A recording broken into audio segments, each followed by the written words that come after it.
For those of you who saw my previous video on the HP TouchSmart IQ770, sorry I had to delete the video, but the comments were getting ridiculous. It seemed like every person who saw the video made the same, pretty much, basically, the same comment to me.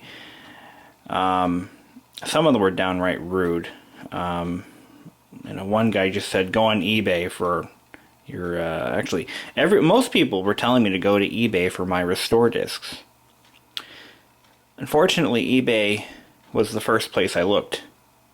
See, I've been an eBayer since 2001, and I actually know how to use it, and I know how to find what I need, but none of what I need was on eBay, because the restore discs that people were selling were nothing more than driver discs. What they were doing were they were downloading the Windows Vista 64-bit drivers and selling them on CDs for $30.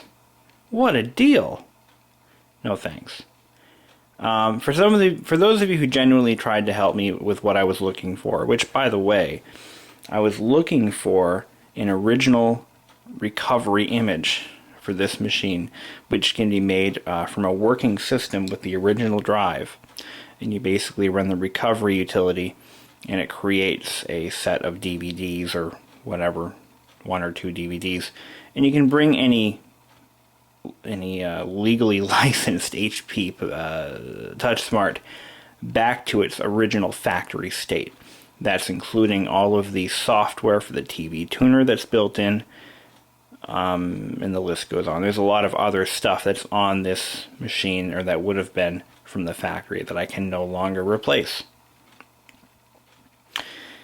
So, that said, I was getting a lot of the same suggestions, and I couldn't kill the flow fast enough. I tried to stop comments, so then people didn't get the message. They started bombarding my inbox. It's like, come on. I appreciate the help, but you really not think I didn't try eBay first? Anyway, I sound like a jerk, I know. I apologize. But nevertheless, the machine is running now.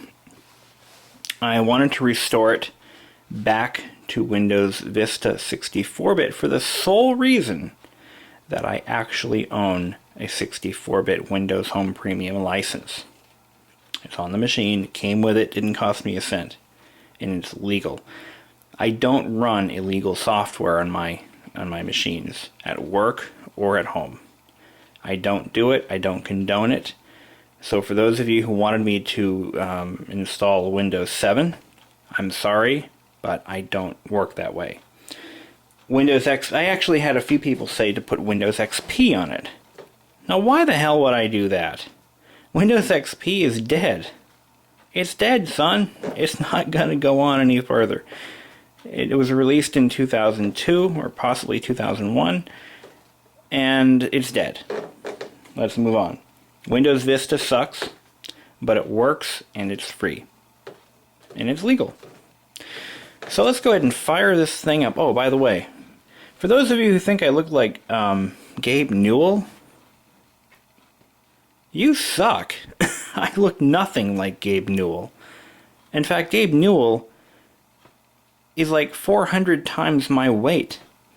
I mean, he looks like he's like 600 pounds. I weigh about 180 soaking wet. No lie. Anyhow, let's fire this thing up.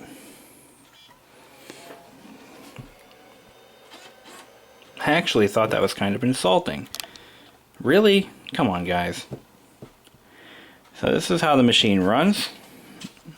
I've got my Macintosh keyboard nicely tucked under there. I'm not using it for my MacBook Pro, so that's what I'm using it for now. I've got my wireless mouse. I actually bought the keyboard and mouse for the G5 Power Mac that I had. And when that machine died permanently, I repurposed them for other things. Nice mouse. So what we're going to do is kind of take a quick look at what this machine has to offer. For those of you who didn't see my previous video or haven't even seen one of these or heard of them before, the HP TouchSmart series was not HP's first endeavor in the touchscreen industry. HP pioneered the touchscreen computer in, I believe, 1983. I don't remember what the actual name was, though. I have an entire article on that machine from 1984. But HP has been doing touchscreen stuff forever. They just stopped being innovative for a few years, and in like probably 2003, 2004, they started to get some serious competition, so they had to become innovative. And one of those initiatives was to create a machine that could be used for just about anything. They billed it as the ultimate kitchen computer, and that's pretty much what it is. But it's also great for dorm rooms, it's great for bedrooms, kids' rooms, playrooms, family rooms. It can be used anywhere. There's almost unlimited numbers of locations in the house where this would not be useful. Wait. Let me rephrase that. Where it would not be useful. That's a double negative. Anyway. It's installing more drivers for some reason. But let's move on. I did get this copy of Windows Vista 64 legally registered and licensed, and it's good. It's legal. All I had to do was plug in the serial number or the license number after Windows was installed. I tried installing it during the installation process, but it kept rejecting it because I have an OEM license code and a non-OEM media. So that can be fixed by changing an INI file or something. I don't remember what the file was, but not important right now. So what we have here is a 21-inch LCD screen, touchscreen, that is mounted in a semi-articulating housing. It goes up, down, tilts back and forth, which is mounted to a solid aluminum alloy frame that's solid from here, and I'm going to show you the inside of this in a little bit, but from here all the way to the back it's one solid brick. This machine is built like a brick house. It weighs as much as a brick house. We have a conveniently located DVD RW with light scribe right here in the front, with play, stop, and eject buttons right in the front. Also a compact flash SD multimedia card, memory stick, etc. all built into the front panel. Connectivity center door here flips open to reveal two USB ports, FireWire, S-Video, and audio left and right input. That's a FireWire 400, by the way. We have a connect button here for the original HP multimedia keyboard. I believe it was a Bluetooth keyboard, and I haven't been able to find one on eBay for a reasonable price. I'd love to put one on here because it's just that cool. We also have an infrared port right here, not for the original function of transferring data to and from Palm Pilots, but the infrared port is used for the multimedia remote control for the built-in TV tuner, which is located to the left. This is actually, let me get my light on here so you can see it.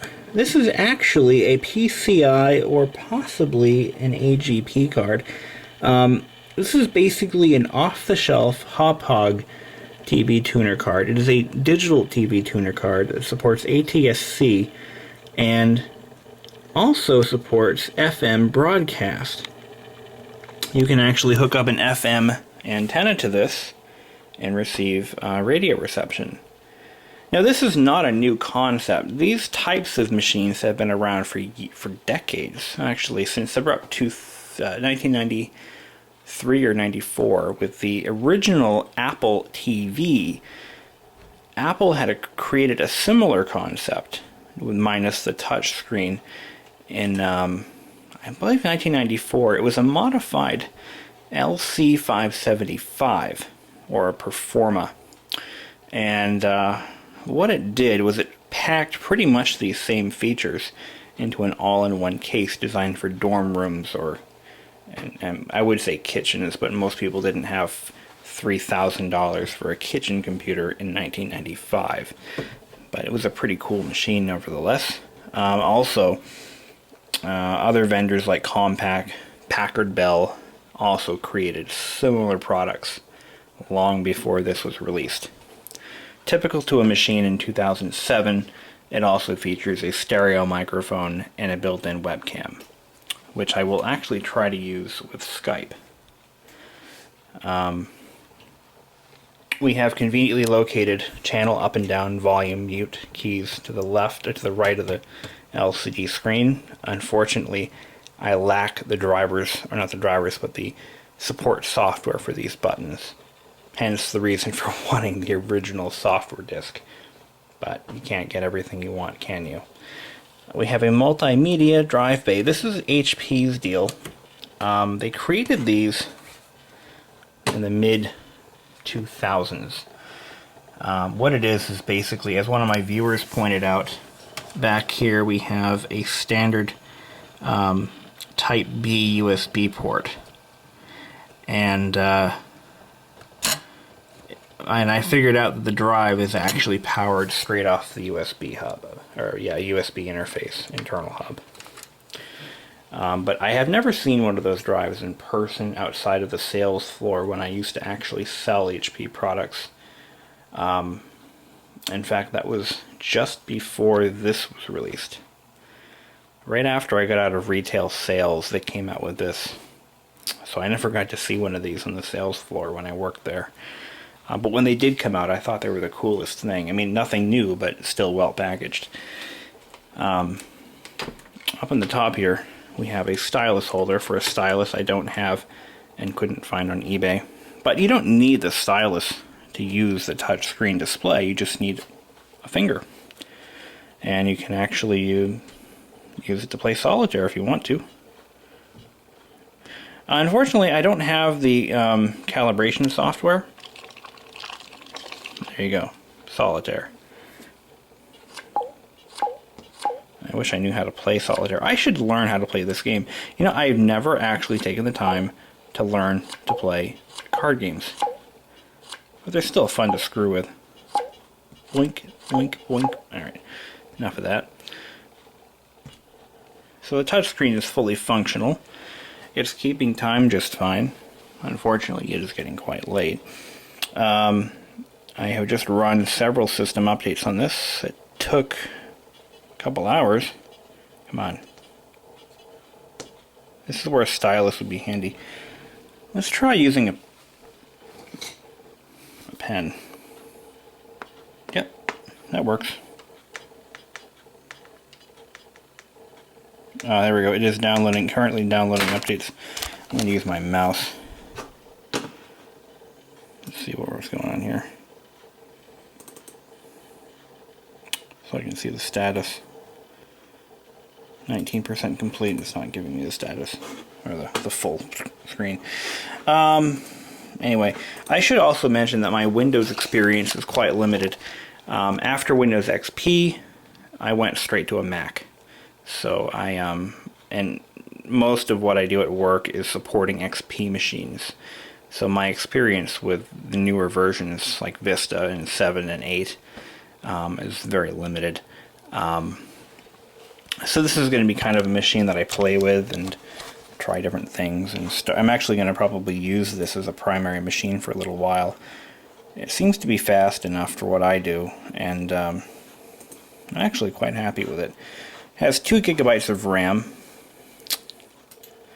and I'll show you what we have for processor power. We have an AMD Turion 64, 1.6 gigahertz. That is a dual processor machine. And it's fully activated. That's not the actual. No, that's not the real ID. No, it's on my label. As you can see, I have all the system drivers I downloaded from HP for free. Didn't have to buy them from HP or from anywhere else, or eBay for that matter. As one of my viewers did point out, oh, looks like we have a problem with our TV card. Have to fix that. One of my viewers had pointed out that the Vista drivers are compatible with Windows 7. That is true. I was aware of that for the most part, but in practice I have found that there are some minor incompatibilities with some drivers, so not every driver will work with Windows 7. I can't think of any specifics, but I have run into this in the past where the drivers were similar, not close enough. Same thing with Mac OS 10.6 and 10.7. Many drivers for printers, for instance, don't work between the two OSs. Kind of a shame. But anyway, that's pretty much all I've got to show you. So we're now going to look at what this looks like inside as I splice in some footage that I filmed earlier in the day.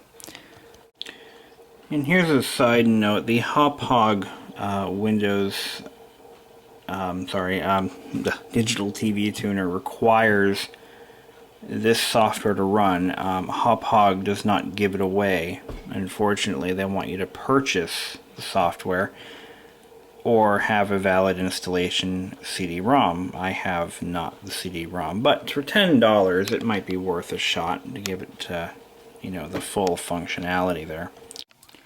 And now we get to see the inside, and wow, what a machine.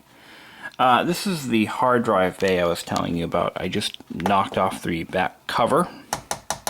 This is solid metal, probably some kind of a pot metal or something. It can't be that high quality. I don't think it's real aluminum. It might be. Can't really tell. I'm not a ferro-fluoro expert. Basically what we have in here is similar to a laptop in design. It uses SODIMMs. I'm going to actually move away here. It uses SODIMMs. It's not a laptop motherboard. Most laptop boards are a little more compact in design and don't feature CR2032 batteries. Usually they're soldered directly to the board. We have our processor here. That's what it looks like. Yeah, it's definitely an AMD Turion X2. We have our probably video chips or video card over back there. CPU fan here. Power supply fan back here. I don't see any other fans. It just uses heat piping. There's our heatsink. Surprisingly, it doesn't use a SATA optical drive. It's still IDE, and yeah, it's definitely IDE. I don't see any bulging capacitors, thank God.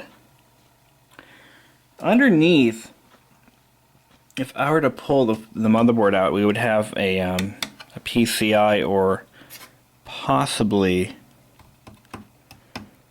and I could look into this more thoroughly, but it's either PCI or AGP or PCIX. No, more like, yeah, one or the other.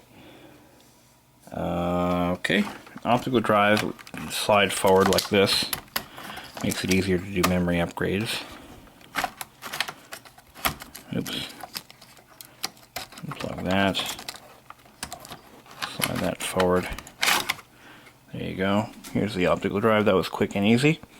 And if you ever want to figure out how old a machine is, always look at the optical drive first. January 2007. That's how old it is. It's got a Toshiba drive in it. This was not a cheap computer when it was made. This was probably one of the most expensive machines HP has ever sold for the consumer market. They actually build it as a kitchen machine. The ultimate kitchen machine computer. They called it a computer, not a machine. And plug in, you jerk.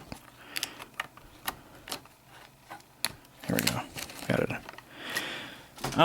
Not a bad machine. I mean, it's not poorly built. It's solid metal. I mean, look at the whole frame is metal in this thing. I mean, that's impressive. That tells me that they actually cared when they built it. I mean, otherwise they would have just used plastic, but this thing's built pretty well. I mean, it's a shame that they don't support what they sell anymore. Oh wow, there's another cooling fan right there. And that, let's get our light going. Let's see where that goes. Looks like that is there to cool not the LCD panel, but possibly the hard drive. It looks like the hard drive bay is designed to allow some airflow, and that's what that's there for. Not sure how much of a benefit it is. There are no electronics in that area, or are there? No, that's pretty much all it's there for, hard drive. So that's pretty cool. So that's 1, 2, 3 fans so far that we found. And we don't know what's underneath the motherboard yet, but it looks like there's more solid metal down there. Let's take our screwdriver and poke it. That's too thick. No, that actually kind of looks like molded plastic. Oh, here we go.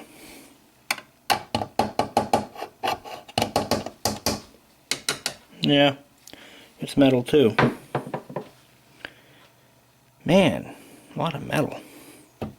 So just so you know, this top cover is held in by just 2 screws, and it just slides right off.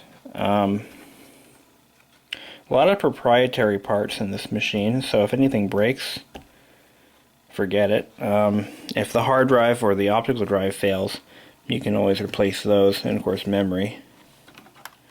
And the Hop Hog TV tuner could be replaced as well. But whether it's worth it or not is really up to you. I'm actually quite impressed with the build quality. Unfortunately, it's got some scratches, you know. What do you want for free though, right? I mean, Christ. It was a freebie. I can't complain about that. And I am going to use this. Not really sure precisely what for, but it's not going to waste, I'll tell you that. This is a cool machine. I will use it. I don't actually have a Windows machine in my fleet right now, but it looks like I do now. I mean, it's Windows Vista, but so, I mean, Vista still works. It's still supported. Come on. I can't get this to latch in there. Let's try, oh, got it. Beep. Okay. Now it's on. But this is the hard drive I chose. This is a 250 gig drive. As you can see, I don't have any real good way to mount it there. Unfortunately, the drive caddy is long gone. So, I couldn't find one on eBay.